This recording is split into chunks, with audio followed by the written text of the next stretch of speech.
నంద్యాల జిల్లా శ్రీశైలం నియోజకవర్గం ఆత్మకూరు పట్టణంలో నిర్వహించిన వాలంటీర్లకు వందనం కార్యక్రమంలో ఎమ్మెల్యే శిల్పా చక్రపాణి రెడ్డి పాల్గొన్నారు.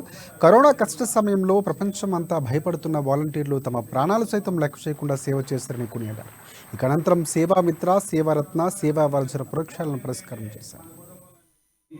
అని ఈరోజు ప్రతి ఒక్కరికి అత్త, మామ, పెదనాన్న, పెద్దమ్మ, బాబాయ్ పిండి నింపి బస్సులు పెట్టి పిలుచుకొని ఈరోజు అవ్వాతాతలు కూడా ముద్దుగా మా మనవడు వస్తున్నాడు అనే ఒక ప్రేమతో మీ ప్రేమ సంపాదించుకున్నటువంటి మీరు ఈరోజు మనం అందరం లాస్ట్ 5 సంవత్సరాలుగా ఈ యొక్క వాలంటీర్లకు వందనం కార్యక్రమం జరుపుకుంటా ఉన్నాం.